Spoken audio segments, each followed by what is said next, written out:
지난 한 주간 동안도 저희들을 주의 날개 아래 품어주시고 오늘도 주의 전에 나와서 예배드리며 영광 돌리게 하심을 감사드립니다. 또 이렇게 주의 말씀 앞에 저희들이 무릎 꿇어 싸우니 저희들의 심령을 주의 말씀으로 다스려 주옵소서. 종을 감추어 주시고 오직 우리 주님께서 역사하여 주옵소서. 예수님 이름으로 기도하옵나이다. 아멘. 하나님 말씀 마태복음 26장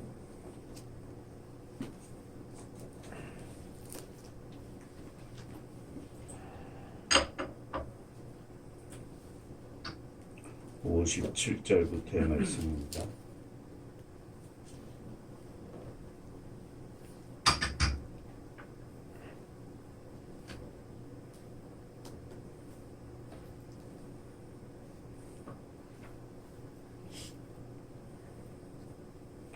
예수를 잡은 자들이 그를 끌고 대제사장 가야바에게로 가니 거기 서기관들과 장로들이 모여 있더라.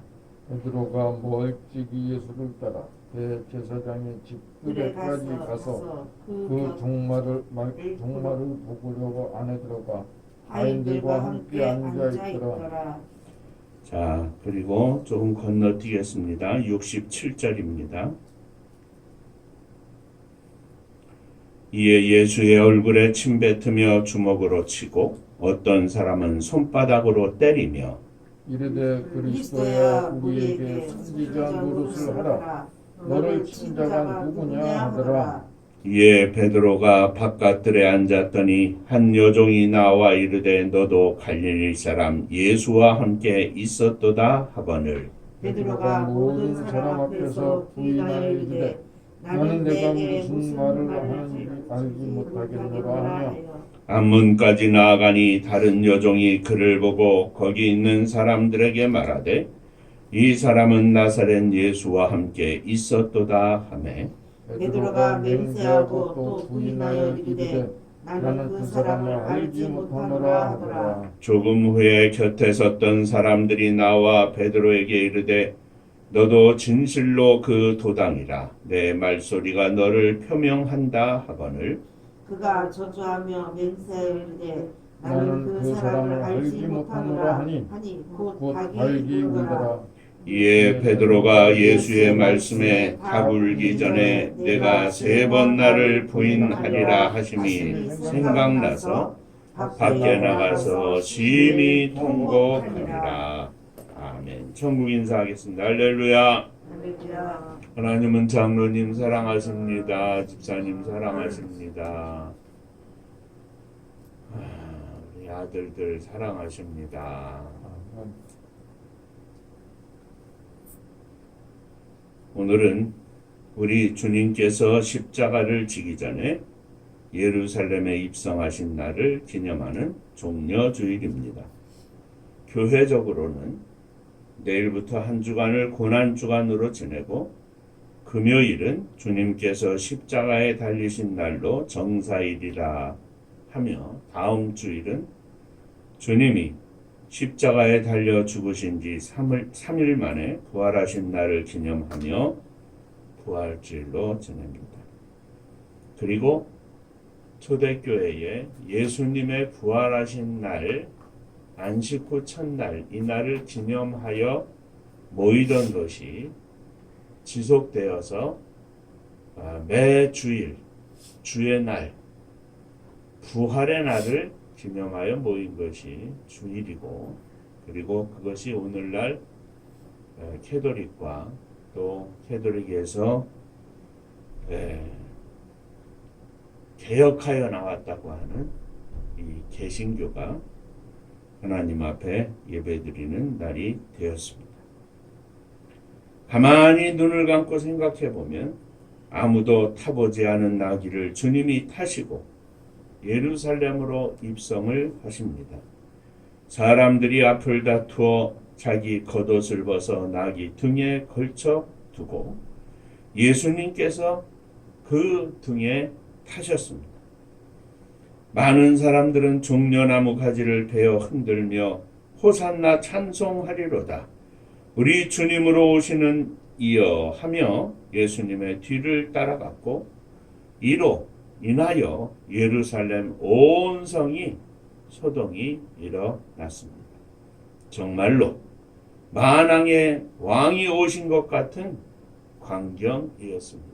그러나 그 모습은 왕의 모습이 아니라 초라한 모습이었습니다. 며칠 못 가서 예수님을 환영했던 그 관중들은 예수님을 십자가에 못 박으라고 외치는 모습으로 변했습니다. 빌라도 총독은 주님을 데려다가 채찍질을 하였습니다. 군병들은 예수님의 머리에 가시관을 씌우고 자색 옷을 입히고 유대인의 왕이여 평안할지어다 하며 손바닥으로 주님을 때리고 갈대로 주님의 얼굴을 치며 침을 뱉기도 했습니다. 그 온갖 멸시와 조롱을 다 받으시며 묵묵히 십자가를 지신 채 골고다를 오르시는 주님의 모습을 또한 우리는 말씀을 통하여 상상해 봅니다. 호산나를 외치는 무리들 중에서 승리의 입성을 하시던 예수님의 모습과는 너무나도 대조된 모습입니다. 그 가시에 찔린 이마에서 흘러내리는 핏방울을 생각할 때 너무나 가슴 아프고 낯뜨거운 모습이 아닐 수 없습니다. 우리 주님은 그렇게 저와 여러분들의 죄를 대속하시기 위하여 고난의 길을 가셨습니다. 오늘은 주님이 십자가에 달리시기 전에 있었던 사건 중에서 주님의 수제자로 일컬었던 베드로의 행적을 살펴보면서 함께 은혜를 나누고자 합니다. 오늘 우리가 신앙생활을 하면서 성공적으로 해 나갈 때도 있지만 자주 실패를 경험할 때도 있습니다. 실패를 하지 않을 수만 있다면 실패하지 않는 것이 좋은 것은 말할 수도 없습니다. 그러나 실패를 하였을 때 그 실패를 어떻게 극복하느냐 하는 것이 또한 매우 중요합니다. 그 실패를 디딤돌로 삼아서 승리한다면 그 실패 가운데 다시 일어나 성공하는 길로 나아갈 수만 있다면 그는 참으로 지혜로운 자일 것입니다.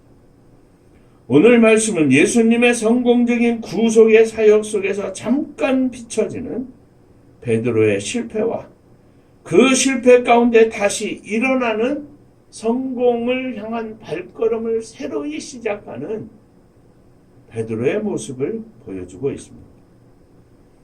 오늘 이 아침에 마지막 절에 베드로가 통곡하였다 하는 말씀을 중심으로 베드로의 통곡이라는 제목을 가지고 함께 은혜를 나눌 때 저와 여러분들에게 큰 은혜가 되시기를 바랍니다. 자, 첫 번째, 베드로뿐만 아니라 예수님의 제자들은 다 똑같이 실패했습니다. 오늘 우리가 생각하려고 하는 것은 예수님을 3번 부인한 베드로의 실패입니다.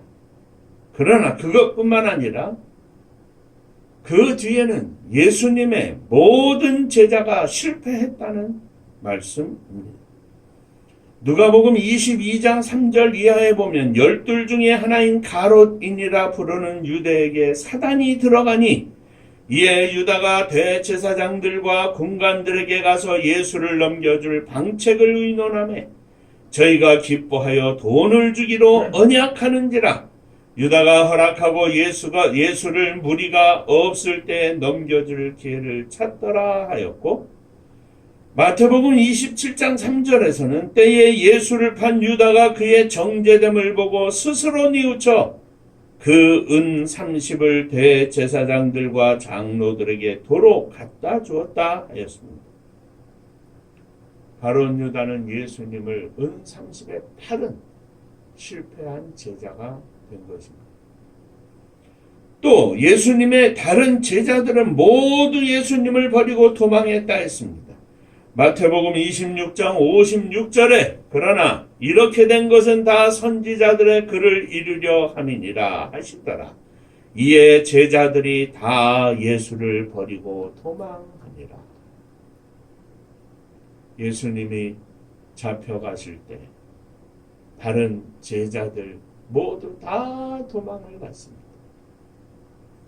그 가운데 수제자인 베드로도 역시 다른 제자들과 함께 실패했습니다.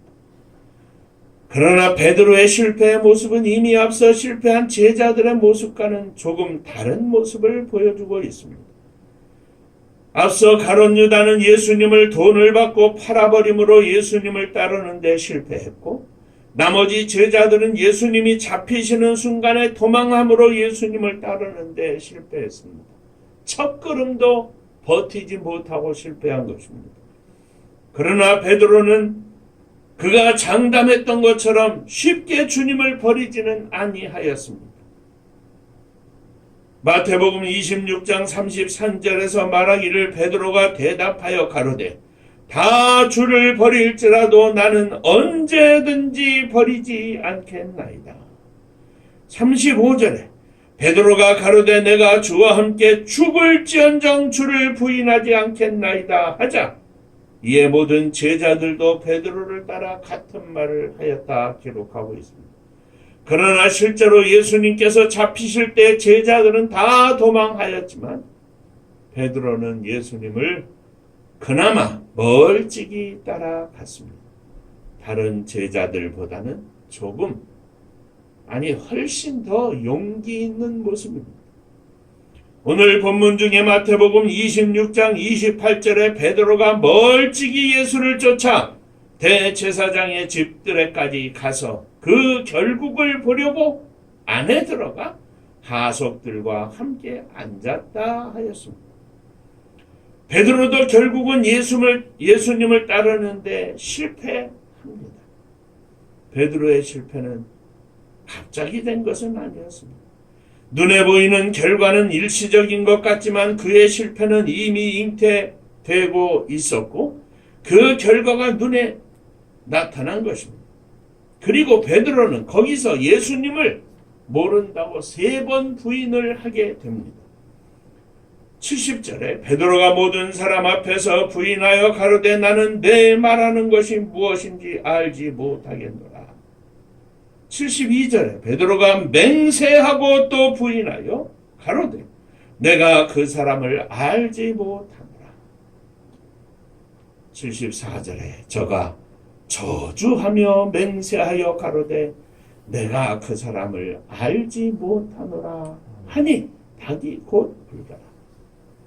베드로는 예수님을 부인했습니다. 두 번째 예수와 같은 무리라고 하자 베드로는 맹세하며 부인했습니다. 절대 아니라 이 말. 내 말하는 말투가 갈릴리의 말투가 아니냐, 우리로 말하면 경상도 사람이 아니냐 이 말이죠. 그 말투가 같은 패임을 증명한다 하니까 저주하며 맹세하며 부인했습니다. 죽어도 아니라는 거죠. 베드로까지 다 실패했습니다. 종려나무 가지를 흔들며 예수님의 오심을 기뻐하고 그로 인하여 하나님을 찬양하던 모든 무리들이 다 예수님을 떠났습니다. 그 중에 특별히 제자들까지 다 예수님을 부인하고 떠났습니다. 도망했습니다. 과연 오늘날 이 수많은 주님의 십자가가 달려있는 주님의 교회가, 주의 종들이, 성도들이 끝까지 예수님을 쫓아가겠는가? 얼마나 쫓아가겠는가? 나는 과연 예수 그리스도와 함께 십자가에 못 박히겠는가? 죽을지언정 주님을 부인하지 아니하고 쫓아가겠는가? 오늘 이 시대의 종려주일에 우리는 우리 자신을 다시 한번 돌아보아야 할 것입니다. 자, 두 번째. 그러면 다른 제자들도 다 실패했고 베드로도 실패했는데 이 실패의 원인이 도대체 무엇입니까? 하는 것입니다. 베드로는 주님의 말씀을 깊이 새겨듣지 아니하고 자신을 과신했습니다. 사실 베드로의 실패는 예수님의 말씀을 깊이 새기지 않고 예수님께서 십자가에 달려 죽으실 것이라고 하는 사실을 말씀하셨을 때 그 말씀을 깊이 새기지 않고 자신을 과신하는데 거기에서부터 출발을 했던 것입니다. 다시 말하면 용감하게 보이고 예수님을 끝까지 따라가겠다고 하며 자랑하고 과시했던 이 베드로 속에 예수님의 말씀이 없었다는 것. 실패는 말씀이 없음에서 시작됐다는 말씀입니다. 베드로는 겟세마네 동산에서 깨어 기도하라는 주님의 말씀을 듣지 않고 잠을 잤습니다. 그 후에 베드로는 겟세마네 동산에서 예수님의 시험에 들지 않게 깨어 있어 기도하라는 말씀을 듣지 않고 잠만 자는 데서 더 심화되었습니다. 더군다나 베드로는 예수님을 잡으러 온 무리에게 자신의 감정대로 처신을 하며 칼을 들고 대항하고 말고의 귀를 잘라버리는 일까지 벌였습니다.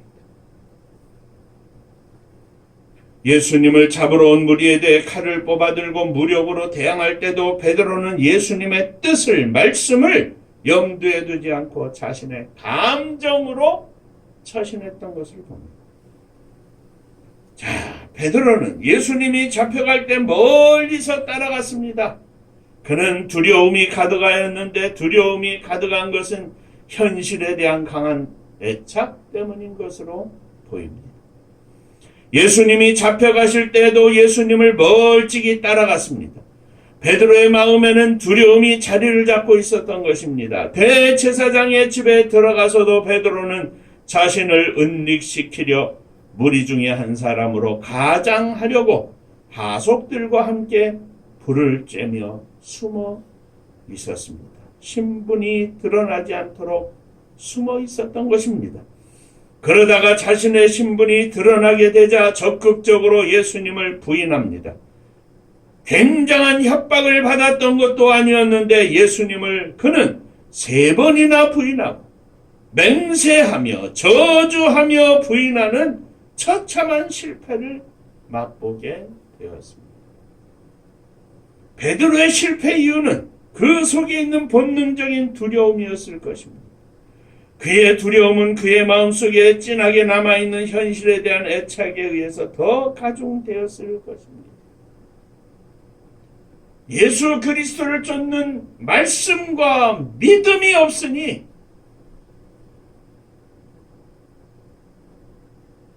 실패할 수밖에 없었다는 말씀입니다.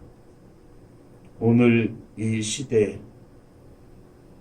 신앙생활의 실패, 믿음의 실패, 하나님 앞에서의 실패는 과연 어디에서 오겠습니까? 그 심령 속 깊은 곳을 들어가 보면 생명을 잃을까 하는 두려움, 재산을 잃을까 하는 두려움, 자기가 이제껏 누리고 있었던 모든 명예와 권세를 잃을까 하는 두려움, 그 모든 것들의 상처를 입을까 하는 두려움입니다. 이 두려움 때문에 자신을 지키지 못하고 믿음을 지키지 못하고 주님을 쫓던 발걸음을 멈추곤 하는 것입니다. 예수님의 공생의 마지막 순간에도 제자들은 누가 더 큰가, 누가 더 높은가 매달려 있었던 것을 보면 그들 모두 현실에 대한 애착이 매우 큰 것을 볼 수 있습니다. 이런 현실에 대한 애착, 그리고 이 모든 것들을 잃을까 하는 두려움은 우리들로 하여금 주님과 가깝게 하지 못하게 하고, 우리들로 하여금 그 믿음을 지키지 못하게 하고, 우리들로 하여금 주님과 더 멀어지게 만든다고 하는 말씀입니다. 이런 연약한 베드로가 겸손히 주님을 의지하지 못하고 자신을 의지하며 나아갈 때 그의 실패는 필연적이었던 것을 우리는 알 수 있습니다. 주님을 의지하지 않고, 주님을 생각하지 않고, 주님을 사랑하지 않고 세상을 사랑하면 누구든지 실패할 수밖에 없습니다. 오늘날에도 우리는 이런 베드로의 전철을 밟고 있기 때문에 여전히 실패 자리에 빠지고 하는 것을 고백할 수밖에 없는 것입니다. 사랑하는 성도 여러분,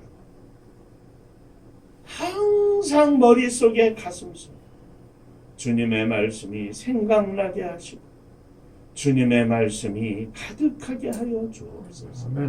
이것이 우리들의 신앙 고백이 되어야 할 줄로 믿습니다. 자, 마지막으로 베드로는 그 실패를 극복하고 성공하였습니다. 베드로는 예수님을 3번 부인한 후에 달기 우는 소리를 듣고 예수님의 말씀이 생각났습니다. 베드로는 예수님을 3번이나 부인하며 맹세하고 저주하며 부인하였을 때 얼굴을 돌이켜 자기를 쳐다보시는 예수님의 얼굴과 마주치고 말았습니다. 바로 그 순간 달기 우는 소리를 들었습니다. 그때 베드로는 예수님께서 전에 자기가 예수님을 부인하게 되리라는 말씀을 생각해 냈습니다. 마태복음 26장 34절에 예수께서 가라사대 내가 진실로 내게 이르노니 오늘 밤 닭 울기 전에 내가 3번 나를 부인하리라. 베드로는 이 말씀이 생각났습니다. 이 말씀을 기억하고 나서 자신의 한 일이 심각한 죄임을 깨닫고 밖에 나가 심히 통곡한 것입니다. 그때 베드로는 자신이 무슨 짓을 하였는지 자신을 보게 되었습니다. 자신의 한 일이 얼마나 심각한 죄인지 깨닫게 되었습니다. 밖으로 나가 심히 통곡하며 자신의 죄를 회개하였습니다. 베드로의 승리는 여기에서 시작이 됩니다. 자신의 잘못을 아는 사람이, 하나님의 말씀을 기억하는 사람이 승리할 수 있습니다. 자신의 죄를 회개하는 사람이 죄로부터 벗어날 수 있습니다. 사단은 베드로를 제자로서 자격이 없다고 공격을 하였을 것입니다. 이는 예수님을 팔았던 유다가 가졌던 괴로움보다 훨씬 더한 괴로움이었을 것입니다. 왜냐하면 누구도 인정하는 예수님의 수제자였기 때문입니다. 예수님의 사역 중에 가장 중요한 자리에는 베드로가 항상 같이 있었습니다. 그는 주님의 가장 큰 이적을 베풀 때 변화산상에서도 베드로를 옆에 보게 하셨습니다. 누구도 보면은 믿는다 하는 사람들이라면 누구도 절대로 예수님을 부인하지 못했을 것입니다. 그러나 보고도 믿는 것으로는 충분치 않습니다. 큰 병이나 큰 위기에서 고침을 받고 건짐을 받은 체험적인 신앙을 가진 사람들도 마찬가지입니다. 아무리 체험적인 신앙을 가졌다 할지라도 그 속에 예수 그리스도의 말씀이 없으면 언제라도 무너질 수 있는 것입니다. 베드로는 이것을 보여줍니다. 그가 다시 예루살렘 초대교회의 믿음의 아버지가 될 수 있었던 것은 바로 예수 그리스도의 말씀을 기억하고 거기에서 자신의 모습을 보며 심히 통곡하고 난 이후에 그의 믿음을 재정립했기 때문입니다. 가룟 유다도 엄청 괴로웠을 것이지만 그에 못지않게 베드로도 괴로웠을 것입니다. 내가 그러고도 주님의 제자냐. 그러나 베드로는 회개하며 통곡하며 자신의 잘못을 주님 앞에 다 아뢰었습니다. 자신의 실패를 성공으로 바꾸는 놀라운 지점입니다. 자신의 실패가 무엇인지를 아는 사람은 성공할 수 있습니다. 자신의 죄를 회개하는 사람은 죄로부터 벗어날 수 있습니다. 그런 점에서 베드로는 실패에서 성공으로 죄인에서 주님의 제자로 우뚝 서는 축복의 순간을 맞이했던 것입니다. 후에 베드로는 아주 성공적인 제자로서의 삶을 살아갔습니다. 사도행전 4장 19절에 20절까지의 말씀에 보면 베드로의 선언은 오늘 말씀과는 전혀 다른 모습을 보여주고 있습니다. 베드로와 요한이 대답하여 가로되 하나님 앞에서 너희 말을 듣는 것이 하나님의 말씀 듣는 것보다 옳은가 판단하라. 우리는 보고 들은 것을 말하지 아니할 수 없노라. 베드로는 조그만 여종 앞에서 부인하며 함께 있던 하속들 가운데 한 사람 앞에는 저주하며 맹세하며 부인했었지만 이제는 창과 칼 앞에서 담대히 믿음을 선포하고 있습니다. 이렇게 변화된 베드로는 십자가를 거꾸로 지고 순교하였습니다. 전해오는 이야기에 의하면 베드로는 로마에서 거꾸로 십자가를 지고 순교했다고 합니다. 베드로는 실패를 통하여 하나님을 의뢰하여 성령의 힘에 사로잡혀서 그의 인생을 제자의 성공적인 삶으로 바꾼 사람이었습니다. 그는 예수님의 구속의 사역에 진실한 신실된 증인으로 일생을 보내고 마지막에는 주님의 이름을 위하여 주님의 영광을 위하여 십자가를 거꾸로 지며 순교했다는 말씀입니다. 요한복음 21장 18절과 19절에서 우리 주님은 베드로에게 이렇게 말씀하셨습니다. 내가 진실로 진실로 내게 이르노니 젊어서는 내가 스스로 띠띠고 원하는 곳으로 다녔거니와 늙어서는 내 팔을 벌리리니 남이 내게 띠띠우고 원치 아니하는 곳으로 데려가리라. 이 말씀을 하시면 베드로가 어떠한 죽음으로 하나님께 영광을 돌릴 것을 가리키심이로라. 이 말씀을 하시고 베드로에게 이르시되 나를 따르라 하셨습니다. 사랑하는 성도 여러분, 이 종려주일은 주님의 십자가를 기억하는 주일입니다. 그냥 멋으로 기분으로 군중 심리에 의해서 호산나 다윗의 자손이여 주님의 이름으로 오시는 일을 환영할지어다 온 성이 떠들썩하게 외쳤지만 어쩌면 이것이 종려주일의 허상입니다. 주님이 십자가를 지기까지 그 순간에 주님을 환영하던 무리는 다 도망가고 멀찍이 서서도 주님은 홀로 외로우셨습니다. 이 환호성 속에 주님은 홀로 외로우셨던 겁니다. 오늘 과연 저와 여러분들은 어떤 자리에 있습니까?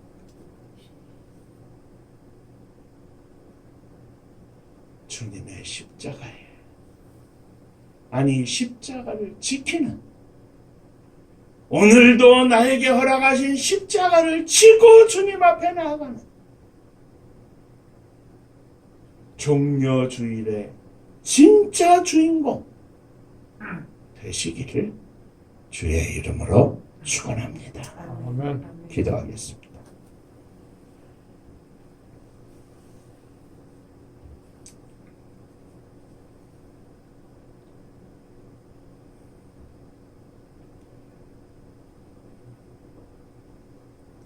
수많은 기적과 이적 속에서, 표적 속에서 말씀을 가르치는 데 그 권세가 있음에 또 많은 심령들이 예수님 주변을 가득 채웠지만 종려나무 가지를 흔들며 예수님 입성하시는 것을 크게 환영하고 기뻐하고 즐거워하고 온 성이 소동이 일어났지만 정작 닷새뒤 주님의 십자가 앞에는 아무도 없었고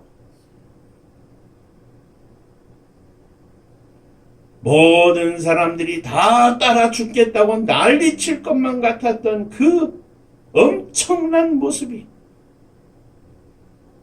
다 벗겨지고 주님 혼자 십자가 앞에 있음을 우리가 기억하였습니다. 과연 그 십자가를 의미를 잘 아는 오늘 이 시대에 주님과 더불어 십자가에 매달려 있는 사람은, 주의 종은, 성도들은 과연 몇이나 있을런지, 오늘날 종려주일에도 우리 주님은 외롭지 않으실런지 이 시간 주 앞에 머리를 숙였습니다. 오늘 제가 여기 있습니다.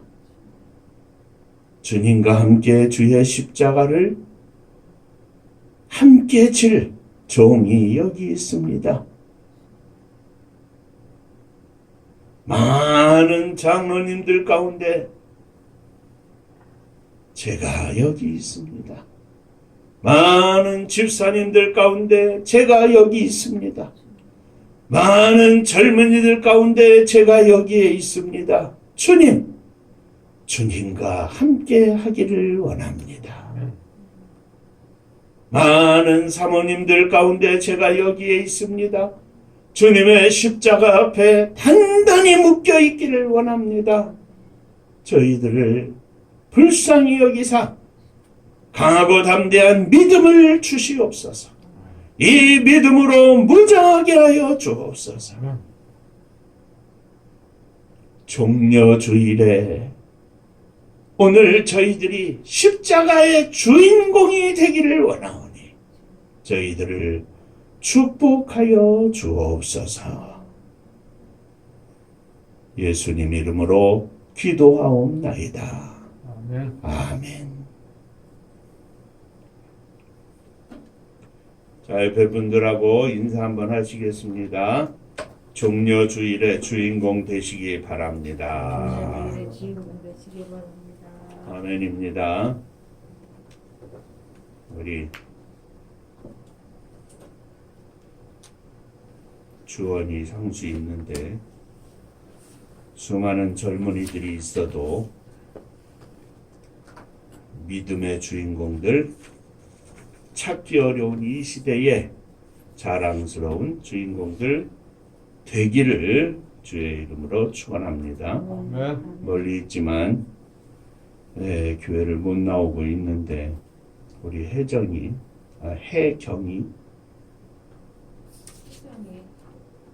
언니, 혜정이가 내일 모레 생일이 있나요?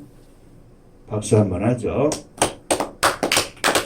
이 박수 소리가 들려지기를 바랍니다. 자, 은파감리교회가 마지막 절 부를 때에는 다 함께 일어서시며 예물 보원하겠습니다.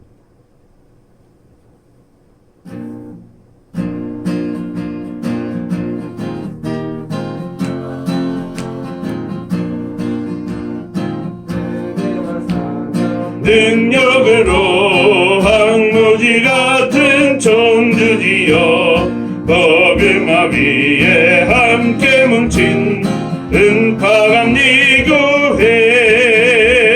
성령 충만 기도합시다. 말씀 충만 전도합시다. 사랑을 실천하는 교회 은혜가 파도초 파수꾼 사명 부름받아 십자가 사랑 감격한 후 청소년 선교 앞장서는 은파감리교회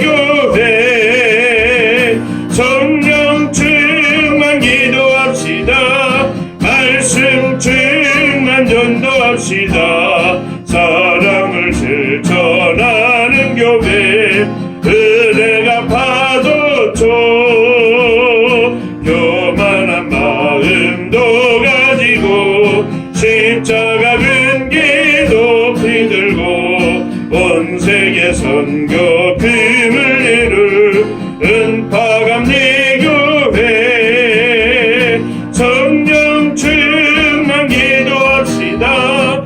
말씀 충만 전도합시다. 사랑을 실천하는 교회 은혜가 파도초 회개한 성도 모였으니 이것이 바로 천국이요 믿음과 소망 사랑 충만 은파감리교회 성령 충만 기도합시다. 말씀 충만 전도합시다. 사랑을 실천하는 교회 은혜가 파도초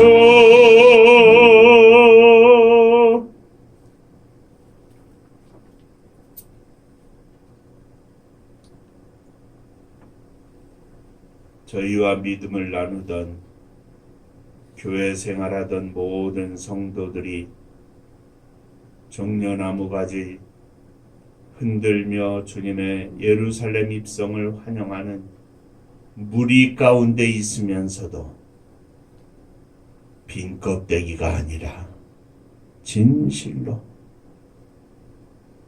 주님의 믿음의 알갱이 성도가 되기를 원합니다. 지금 저희들이 어디에 있든지 간에